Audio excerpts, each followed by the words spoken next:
Welcome back, everybody, and happy Wednesday. My name is Emma G, and you have come across the Real Talk with Emma G and Ra, who is my wonderful co host. Mental health sounds like this.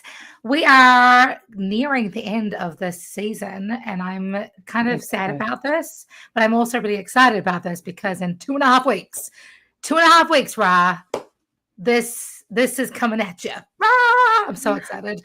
My upcoming book, Mental Health Sounds Like This, which is, of course, is, in partnership with this podcast, with your upcoming book, Ra, and of these beautiful conversations that we're having with epic humans from around the world. And I'm really buzzed for today's conversation. Can you tell?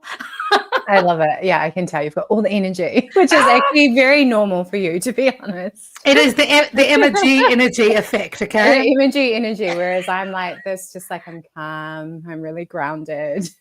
One of my clients told me the other day, she goes, Emma, you're chaotic, but not like war, more like splattered paint. And I was like, artistic and fun. I'll take it. I would say that's fun. Like I think about like throwing paint against the wall. Yeah, right. Yeah, and that's when you come up with my coaching style. No, I'm kidding. Yeah. I mean, hey, I love it.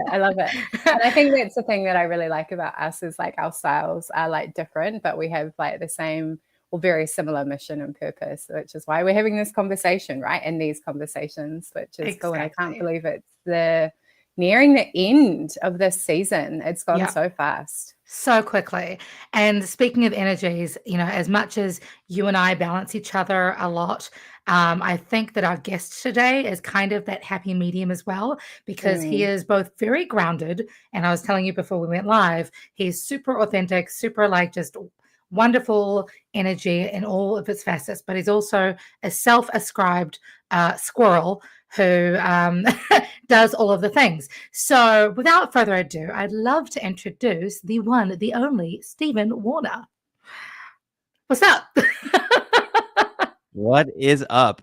How are you? It's great to be here. I appreciate both of you. And Emma, I mean, we it's probably known you for about 5 years or so, right? Something like that. Not bad. And we worked together at Modern Musician, helping musicians build careers. And I love your energy. I've always loved your energy. And meetings were never boring. So, And this podcast isn't boring either. So I'm glad. Yes. And Ra, it's great to meet you as well. And I love what y'all are doing with the show. Thank you. We're excited to have you here. So, I mean, you kind of introduced yourself a little bit. We used to work together at the Modern Musician. First, I was a client. You were, one of the coaches, and now you're one of the, I guess, shareholders of the company. But you have gone from musicpreneurial coach, if I may say so myself, to doing some other pretty ridiculously cool stuff, not only with your own music, but also with coaching, with facilitating young people, with doing 1,000,002 things in true squirrel fashion. Can you tell us a little bit more about who Stephen Warner is and how you serve the world? Yeah, I can. I think I can. Yeah. That's I know you can. You're such a good host of a show. You say such nice things. I love it. I don't tell lies, sir. I'm just telling the truth. Oh, I know you if don't you tell need lies. a mirror, here we go. Mirror. Trust me, I know that. I think I've experienced that too.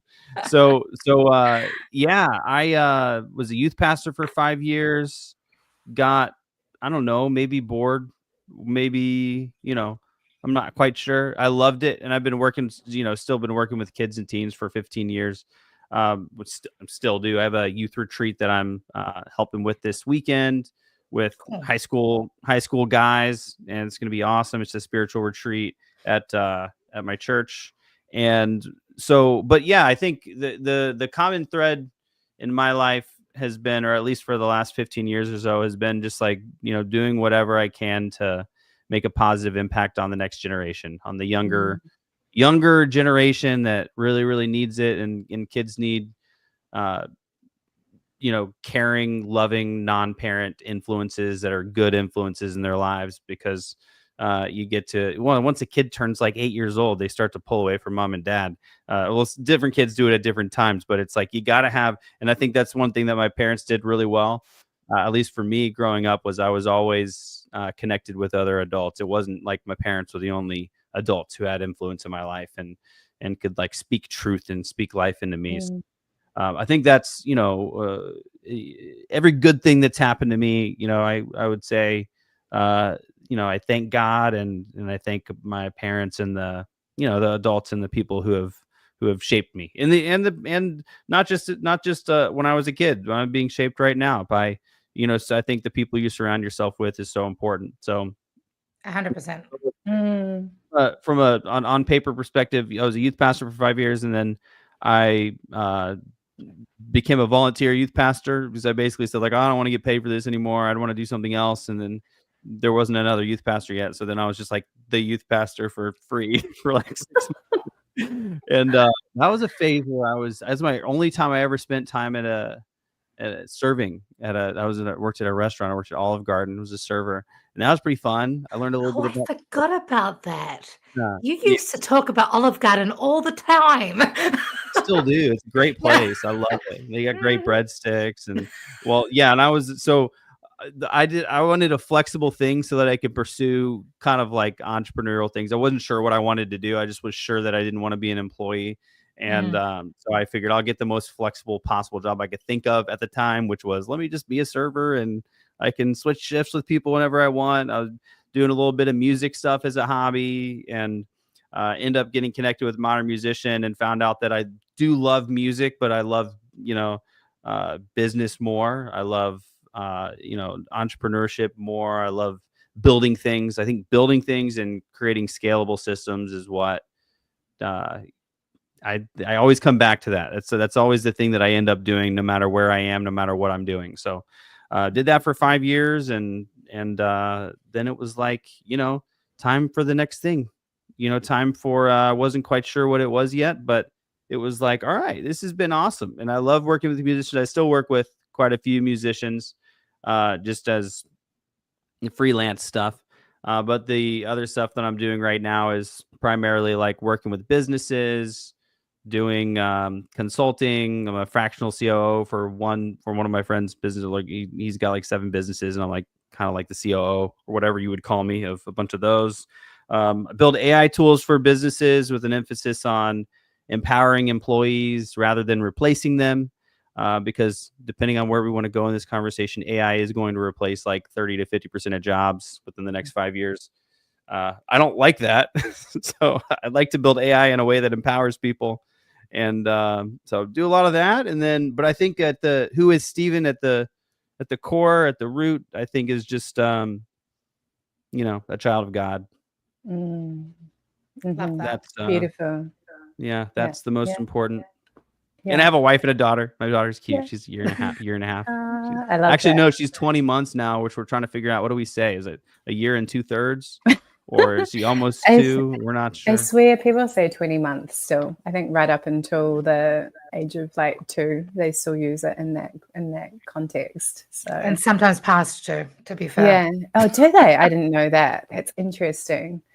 You have such an interesting background, Stephen. Like, I really love the plethora of things that you've done and the skill set. And it reminds me a lot of like my own journey. Like, I haven't just stuck to one thing, which is typically like what a lot of people do, right? Like, you've kind of had your hat in many different spaces. And you mentioned like knowing or like, it's time to move on and like move on to the next thing.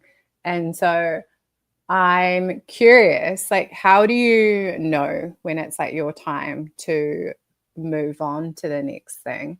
And how has that also supported your own personal mental well-being? Because I know for myself, right, like staying in like places like whilst it's been great and, I've like achieved a lot, I've helped the place to grow. Like there's been for me like a natural end and I've needed to leave for like more joy, more purpose, etc. So I'm really curious to hear like what that process is like for you and how that's really supported you and your total well-being. So it's a great question. So how do you know when it's time to move on to something else? Mm. I think usually long before you actually take action. I think for most people, I think that's what happens.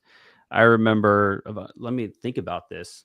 When I was making the decision to, because it's never an easy one, especially when you love what you do and you love the people you work with and you believe in what you're doing. So like when I think about, when I decided I didn't want to be a paid youth pastor anymore, it's like, okay, I still loved, I went to the same church for 2 more years. I went to that same church until I left and moved and went to a different state. So, it's like I love and believe in it. And modern musician, I love and believe in it. And so it's almost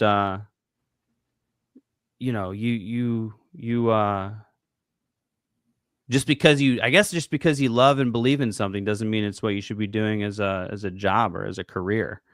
And I think I remember, trying to remember if I remember the exact moment. I think I was like walking upstairs to the youth area and I just like, I am quitting this job. Like I just decided like I'm quitting this job. I knew it. It's just like I knew in my brain, like I don't want to do this as my job or as my career. I want to volunteer. I want to help. I don't care if I get paid for it. I don't want to get paid for it.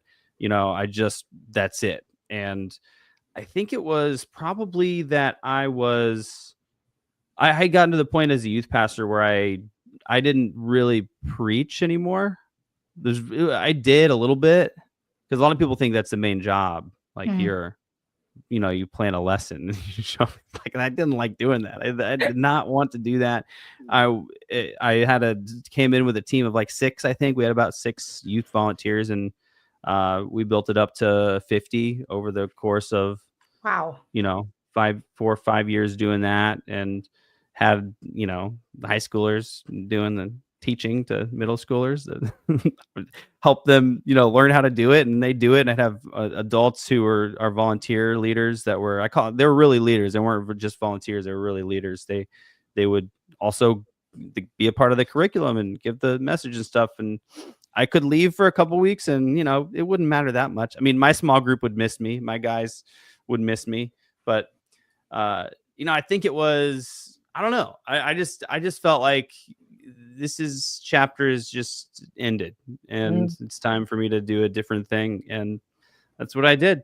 I don't know how I knew. I just did.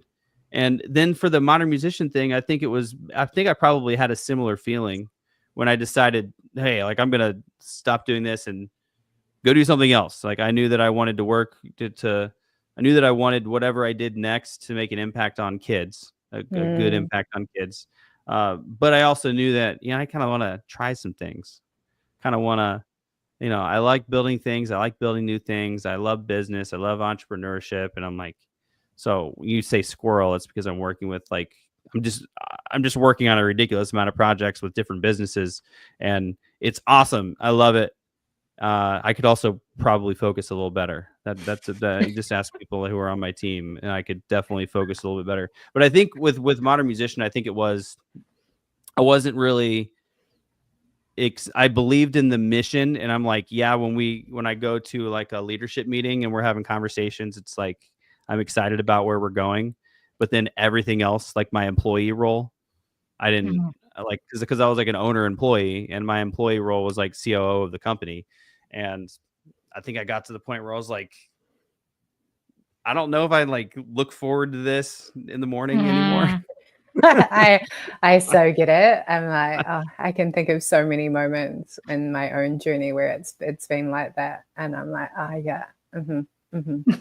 Yeah, so it seems random for me. I'm not sure. And then I guess a more recent ending / different kind of an ending is I made some adjustments, some plan adjustments, right? So I started building things, started building plans. I pre-recorded 22 episodes for a podcast that I haven't launched yet. That's going to be like a podcast that's like purely designed to raise awareness and drive traffic to Young Founders Academy, which is a program that I'm launching at some point to help kids build businesses. And but I had to also make a decision to focus a little bit. And I left my last thing and started 2 businesses at the same time. I think something I learned was like, maybe do one at a time. Maybe Maybe. start one at a time. You're not Elon Musk. You just do one. Just do one business. You know what's funny about this is I literally had a coaching call this morning where somebody was saying, yeah, Elon Musk didn't diversify the amount of management he did until he'd already made $1 billion. So, I mean, do you, boo? Oh, that's interesting. Yeah. Yeah. Well, yeah, it's all perspective. It's all perspective. But so for me, it's just like, learning to focus a little better, and it's better for my family. It's better for me. It's better for my relationship with my wife. It's better for my relationship with my daughter and my mom and my sisters, my family. It's like, focus on something, build it, automate it, make the system work on its own, and then start something new. I like to do that. I like to figure out how to do stuff and then automate it and then do something else. Which is kind of like one of the things that I think we touched on a little bit, or you touched on a little bit in the a couple of minutes ago, when it comes to automation and AI specifically, especially when it comes to,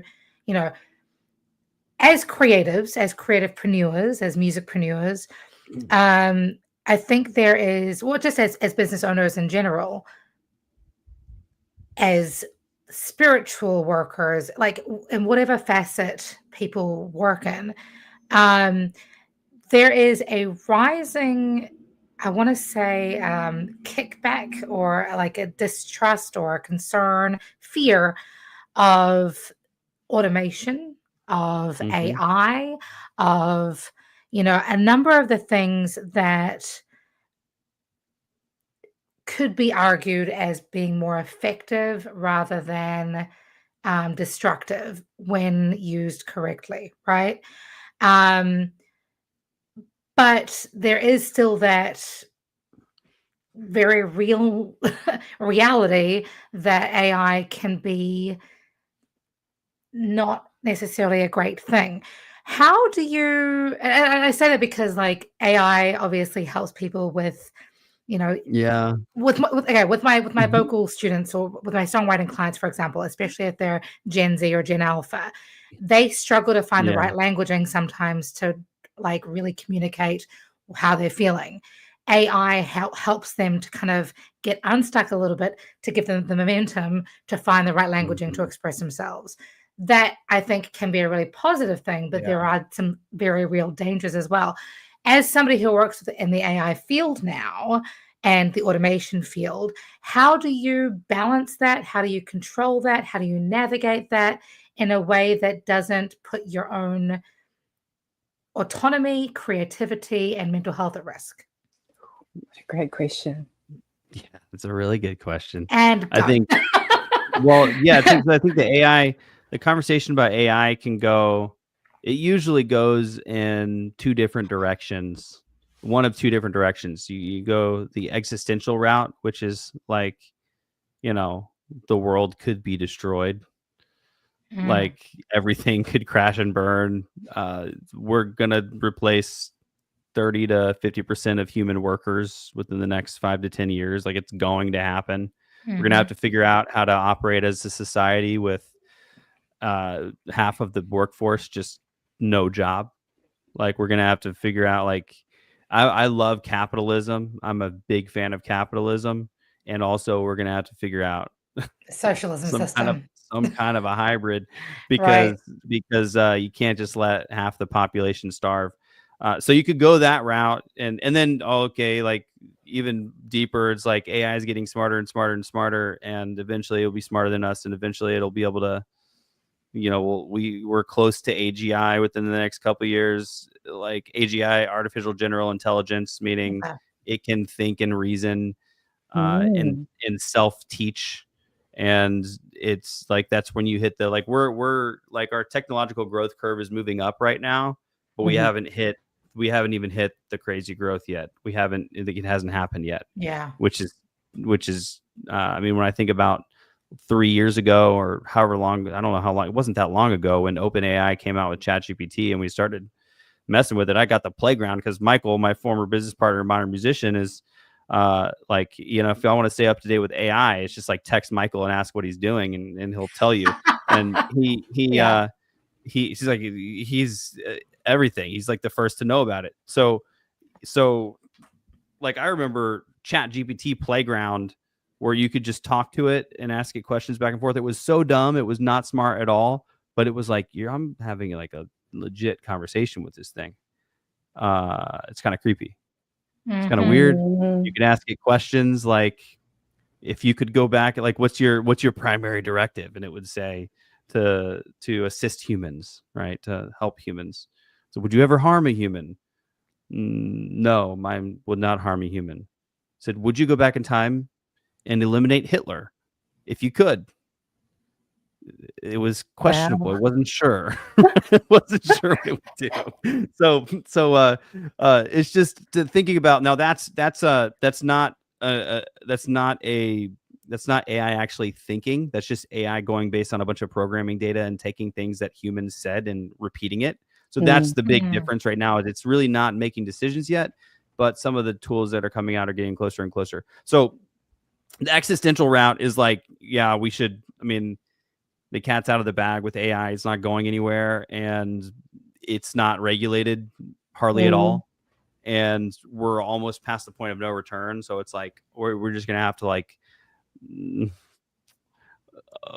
like, and I hope that good wins, and that we, collectively decide to train all of our thousands of different AI models.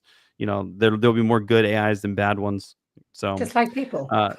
Really, like, really. So there's that, but then there's the more practical route, which is the more useful one to talk about, I guess, in like most contexts, because most of the big things, like, we can't personally do anything about it. Like, I can't, like, I build AI tools, but I don't build large language models. I don't have any influence on those systems. So it's like, okay, yeah, one thing you have is your vote, but the problem is there's no political party that knows what to do. And we're probably moving toward a future that's just the world is run by businesses. It kind of already is, but like, it's the world is run by businesses because the businesses are so far ahead of the government technologically that, like, anyway, so I go down that rabbit trail, but that's why I think it's important to, like, thinking about the rapid job replacement that's about to happen of like AI replacing human jobs. And I know that AI can do this because I can build AI that does this. So like, I can build AI that will eliminate the need for, that could eliminate the need for an assistant.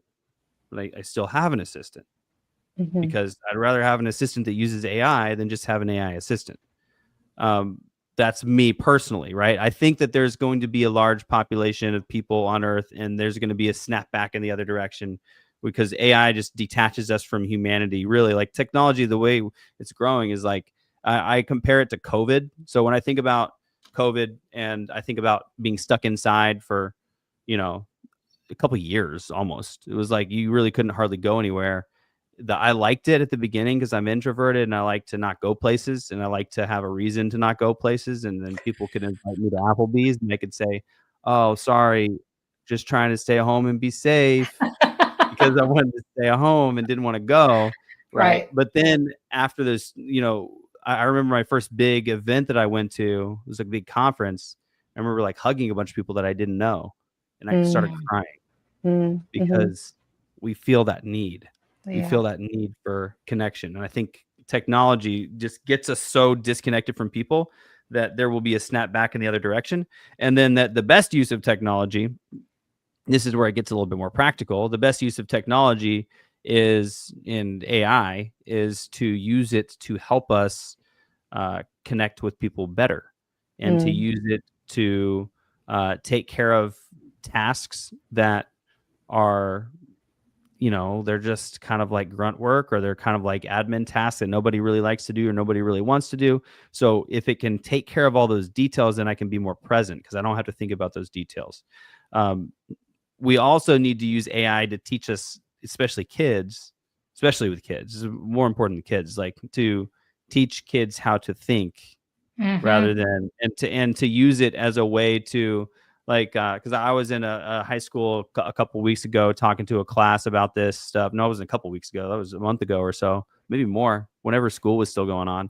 We're talking to a class of high schoolers, because I have a friend who teaches business economics in high school, and talking to a bunch of high schoolers about AI, and the overall consensus before you really get into it is that, like, well, if you're using AI, it's just a way of being lazy. That's Mm. what, and that's how a lot of schools view it. That's not all schools. Like, if you look up, if you want to look up schools that are using AI and like on the cutting edge of education, look up 2-hour learning, look up alpha schools. Yeah. These schools they have kids learning for 2 hours a day, and they're it's all personalized. They have a personalized AI tutor. They spend only 2 hours a day doing the learning stuff, like quote unquote classroom stuff. The rest of the day is like real Emotional world learning. experience. Yeah. Technology, it's public speaking, it's learning about finance, it's like managing properties. Like, it's crazy what they have some of these kids doing. It's like the kids are getting the highest test scores in the country. They're not top 1%, Wow. cost $40,000 to go there a year. So that's a need that I have, where it's like, that's one of the reasons why I'm like, I really want to build something that can help kids build these skills Yeah. and make it affordable. So, but anyway, going back to, we can't, like, technology can be used to be lazy. It's always been we've always been able to do that. It's always been possible to be lazy and to use technology to be lazy. Like, use your calculator. Don't learn long division. Use your, don't do the real research project. Just look it up on Wikipedia, and then copy and paste, and then just cite the source that was at the bottom of Wikipedia. Like, there's always been ways to use technology to be lazy. With the schools, what a lot of the schools are doing is trying to get kids to stop using AI, because they're like, we want them to write their own research papers, which I totally agree. They should write their own research papers. But what we really need to be doing is, like, we're setting kids up for absolute and complete failure if we don't teach them how to use the tools. Because what happens is and I had asked the kids to raise their hand, how many of you use AI regularly? When was the last time you used AI? And there was only like, less than 10% of the classroom. And I talked to 4 different classes. Less than 10% of the students are using AI regularly, and their version of AI is like, I talk to the Snapchat AI. It's not even like legit AI. So these kids need to learn these tools if they're going to be able to be productive in society. If they're going to, like, they're going to be competing for jobs with people who know how to use these tools. And so it's like, we need to be teaching them to use it to enhance productivity and to learn faster, rather than to just write a research paper for you. It's like the momentum of a speeding car, right? Like, AI is here. The more you try to, push back against it, the more we're going to crash and burn. I don't know how long you've been, I mean, I know you were a youth pastor back in the day, or if you've done any research into like education, Stephen. But when I was getting my teaching certifications back in New Zealand, one of the things that really fascinated me was how the education system that we still use to this day in most public schools, well, every public school for real. Obviously, some private schools don't use that anymore, but are built for 18th century educational and Totally. career Yeah. paradigm. So it's like we're still creating these children, still developing Yeah. these children to become puppets, as opposed to thinking, feeling. Yeah. Sorry, that just came to mind as you were talking about that. I'm like, you're Yeah. right. I mean, Where we need to our keep building education our system, children towards something rather than rebutting it.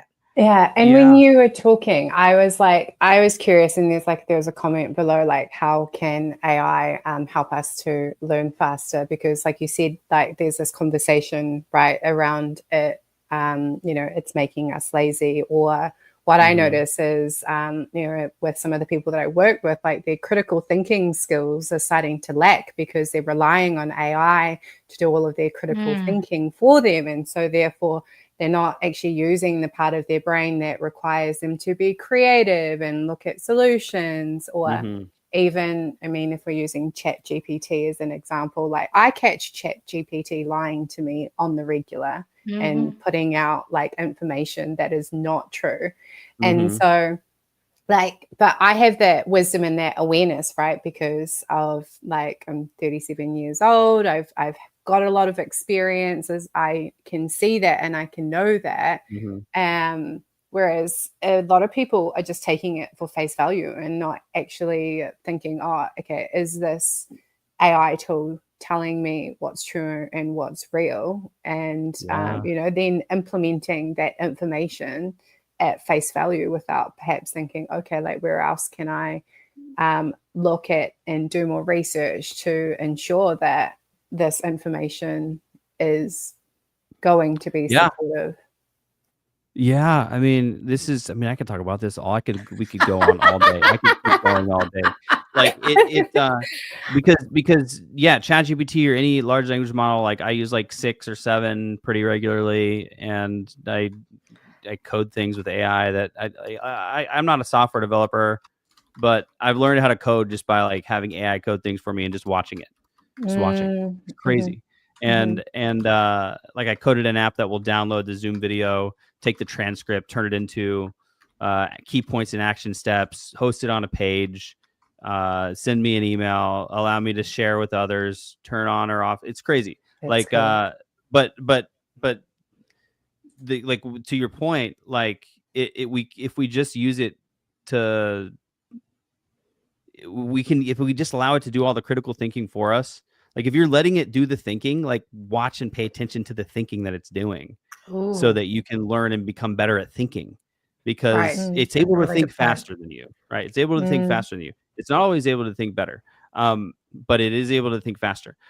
It does hallucinate, meaning just like say things that aren't true. And it's not capable of doing that on purpose. It's just a computer. So what would a teacher tell kids if they're looking stuff up on Wikipedia? They'd say, go click on the sources on the bottom and then go look at the sources. If ChatGPT tells you something, you need to ask it to cite sources. If it can't cite sources, then I can't verify the information. Creativity, we have to use it to enhance creativity. And there's different modes. If you have for example, like ChatGPT, if you have the pro version of it, it's like $20 a month. You can turn on O3. You can watch it think. You can see everything that it's doing. You can see its reasoning. You can look at the flaws. You can see like, oh, it was really not thinking correctly there. Like it misunderstood what I was saying, and it's not even. But you can watch it go down the wrong rabbit trail and then realize it's going down the wrong rabbit trail and then adjust. It's pretty wild. To your point, Emma, about the education system, it was designed in the 19th century, at least in America. I'm not as familiar with the rest of the world, but I promise you it was universal. In the 19th century, like early 20th century, we needed factory workers. Yeah. So they created an education system where you go, you sit, you wait for the bell, you go do the next thing. You have timed lunch. It's like being in a factory. They designed it intentionally like a factory to prepare kids to become good factory workers, which is you're just a compliant employee. That's what you are. So our teachers are amazing. Like that's the important thing to remember is that our teachers are amazing. When there's a criticism of the education system, it's not a criticism of teachers. It's a criticism of they're just in a system that's designed to create factory workers. And actually the world needs more entrepreneurs right now, because I think we're moving toward more of a gig economy where, you're going to have to figure out how to make a living. There's not going to be as many employee jobs, and people are going to be, I want kids to know how to create their own income, not rely on getting a job and a salary. So lots of rabbit trails, but the importance of using AI to enhance our creativity and to allow us to think bigger is huge. Once we understand, for instance, once you understand long division, you don't really have to do it anymore. Once you understand how to do manual addition and subtraction, they give you a calculator because they're you get it. All right, you understand. Let's give you the tool. Now that you know how to do it, let's give you the tool that can make you do it quicker. With AI, we can't skip the critical thinking. We can't just skip that. It has to be something that enhances that. Otherwise, we're just going to be really dumb. I love this. I love this so much. And you are completely right, Stephen. We could talk about all of this, for hours and hours and hours and hours.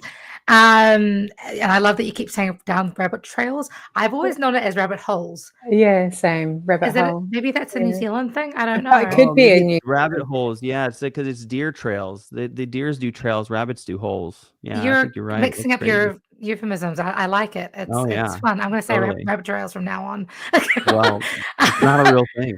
I mean, maybe it is now. We'll make it a thing. Rabbit That's trails, hilarious.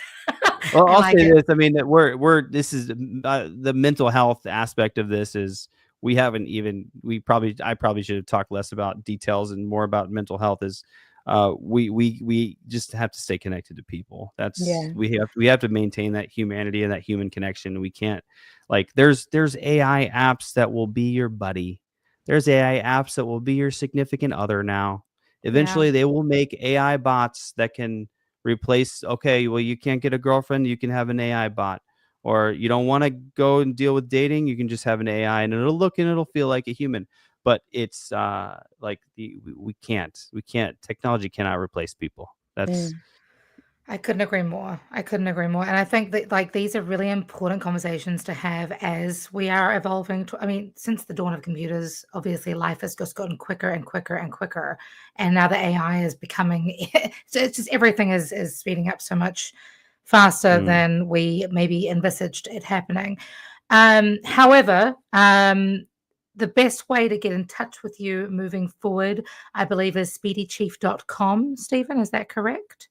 To find out more yes. about you and Like, your business and how you can help make friends with the AI tools that we make are, friends. Yeah, make training. friends, make friends with the AI, and otherwise, you don't want to be mean to them because eventually they'll come back and get you. No, I'm just Good kidding. Lord. Only Enter the Terminator 4. No. kind of. Yeah, Only I'm just kind of. thinking Yeah, about it'll all be more those of movies. it'll be less fire and more just destroying our financial system. And Yeah. yeah, Steven at speedychief.com, or you can just go to speedychief.com, or there's one of like 9 email addresses I have that go to the same place. So if you find one of those online, Just keep it simple. it all goes to the same place. But yes, Steven at speedychief.com is my email. I love talking to people. I love AI and I love technology, but it also doesn't have a human spirit. So I'm a big fan of just, if you're someone who wants to use it to amplify human experience, or a business owner and you want to use it to help your employees become 10 times more productive, that's what I like to do. I also like talking about kids and entrepreneurship and, however we can help the next generation. So pretty random rabbit trails all over the place. Love it. Hey, thank you so much for your time, Stephen. It's been so good seeing you. I want to catch up with you more often, please, sir. Yeah. But yes, for everybody who has been watching this episode, or either now or in the future, or listening on Spotify, iTunes, and Amazon podcasts, feel free to reach out to him, speedychief.com. That was Stephen Warner. This is Real Talk with Emma G and Ra. Mental health sounds like this. Any famous last words that I want to hear? Oh gosh, I feel like put on the spot. Not really. I just really loved that conversation because it was quite different to a lot of the conversations that we've been having, in a really practical, forward-thinking manner. So yeah, thank you so much, Stephen, for your wisdom. I appreciate it. Thank you for having me. This was so much fun. I'm so glad. We like fun. We like fun. We like fun, and not, no car crashes against technological advancements. I don't know why I'm punching my fist here. Emma's ready to go to war against the AI. No, that's the thing. Like I embrace AI wholeheartedly, as long as we recognize that so I see it as like train tracks, right? Creativity is one of those tools that helps us to direct where the train tracks go. And that critical thinking that you were talking about, Ra, is about, being able to, again, help and empower ourselves to know where to go. Totally. And again, we could talk about this for hours and hours and hours. Yeah. This is the end of today's episode. Don't let AI write your songs. Look at you. Okay, cool. Until next time, friends, be good, be kind, spread love like it's going out of fashion. Remember, your mental health is important. Be good, be kind, and we'll see you next time. Peace.